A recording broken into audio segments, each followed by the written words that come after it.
mercredi à tous. J'espère que vous passez la semaine se passe bien pour vous jusqu'à maintenant.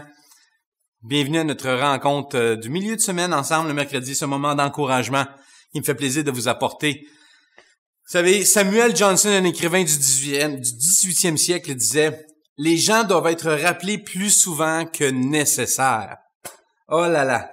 Apprendre des nouvelles choses, c'est merveilleux, ça nous garde aiguisés, ça nous permet de nous améliorer, c'est merveilleux, mais il y a tellement de choses qu'on a déjà apprises, mais qu'on n'applique tout simplement pas dans nos vies, où on ne s'en souvient plus réellement, on les garde pas vivre dans notre esprit.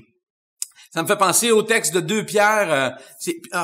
L'apôtre Pierre a mentionné ça, puis je trouvais ça intéressant. Il dit dans 2 Pierre 1, 12, 13, dans la version parole vivante que j'ai pris. Il dit « Voilà pourquoi je ne cesserai de vous rappeler ces vérités. Vous les connaissez déjà, je le sais, et vous y êtes fermement attachés telles qu'elles vous ont été transmises. Mais j'estime de mon devoir, tant que je serai encore de ce monde, de raviver ainsi vos souvenirs par mes rappels. » C'est mon devoir. En fait, c'est aussi le mien en tant que pasteur.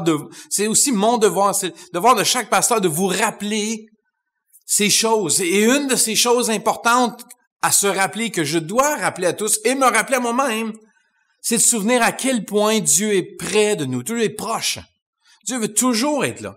Et cette vérité-là est pleine d'espoir. Et on doit la retenir et la garder vivante et présente dans nos pensées. Et vous savez, il n'y a aucun endroit sur terre, même pas juste sur terre, aucun endroit où on peut aller où sa présence nous a pas déjà devancé, il n'est pas déjà là devant nous.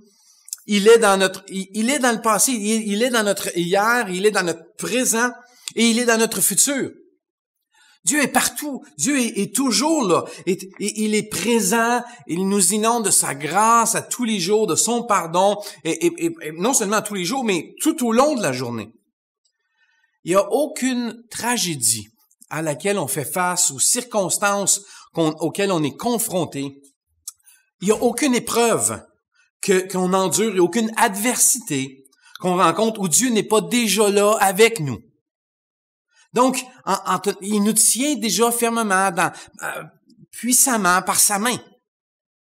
Lorsque vous vous sentez seul, vous vous demandez où est Dieu. En fait, souvent dans ces moments-là, je vais juste vous rappeler une chose, et je vais faire une petite liste, que vous rappeliez ceci. Vous vous demandez où Dieu est, sachez qu'il est au-dessus de vous. Il est après vous. Il est au milieu de vous.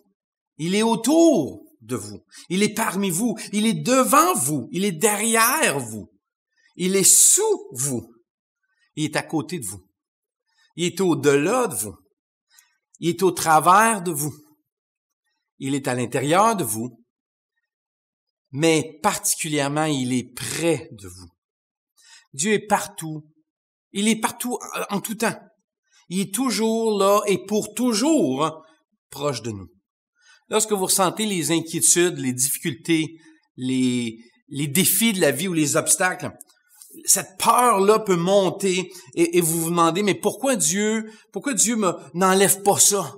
Pourquoi Dieu élimine pas ça de notre vie?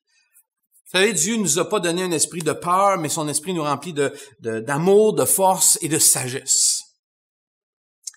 J'aime ce texte que l'apôtre Paul dit, et c'est quelque chose que vous voudriez, prenez votre Bible, soulignez ça, écrivez ce texte-là, mettez-le sur votre mur, affichez ça, et mur, je peux dire mur Facebook ou mur maison.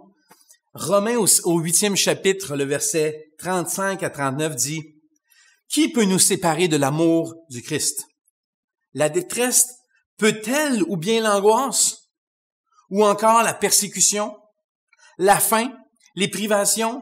Le danger, la mort, comme le déclare l'Écriture, à cause de toi, nous sommes exposés à la mort tout au long du jour et on nous traite comme des moutons qu'on mène à la boucherie. Mais, en tout cela, nous remportons la plus complète victoire par celui qui nous a aimés. Oui, j'ai la certitude, oui, moi aussi j'ai la certitude, que rien ne peut nous séparer de son amour. Ni la mort, ni la vie, ni les anges, ni d'autres autorités ou puissances célestes ou spirituelles, ni le présent, ni l'avenir, ni les forces d'en haut, ni celles d'en bas, ni le coronavirus, ni aucun autre symptôme ou maladie, ni aucune autre chose créée. Rien ne pourra jamais nous séparer de l'amour de Dieu que Dieu nous a manifesté en Jésus-Christ, notre Seigneur. Rien. Aucun virus, aucun coronavirus. C'est moi qui ai ajouté ça dans le texte. Si vous le cherchez, c'est moi qui l'ai ajouté. Lorsque vous êtes malade et que vous ne comprenez pas pourquoi Dieu vous guérit pas, sachez qu'il est toujours et encore le grand médecin. Il est tout-puissant. Il est le Dieu qui guérit. Vous savez, le laps de temps que vous avez en tête correspond pas à celui de Dieu. Mais soyez assurés d'une chose. Il fait un travail au travers de vous, mais plus particulièrement en vous. Il n'y a rien qu'on rencontre dans nos vies que Dieu n'a pas déjà vaincu. Et non seulement vaincu, mais totalement anéanti en notre nom quand il a mis Jésus sur la croix pour couvrir nos péchés, nos fautes, nos péchés passés, présents et futurs. Vous savez, lorsque vous traversez des situations qui sont dévastatrices, tu sais, tout est ravagé, Dieu est là au milieu de la tempête avec vous. Lorsque votre vie semble chambouler, partir en vrille ou hors de contrôle, Dieu est avec vous. Je vous rappelle ça.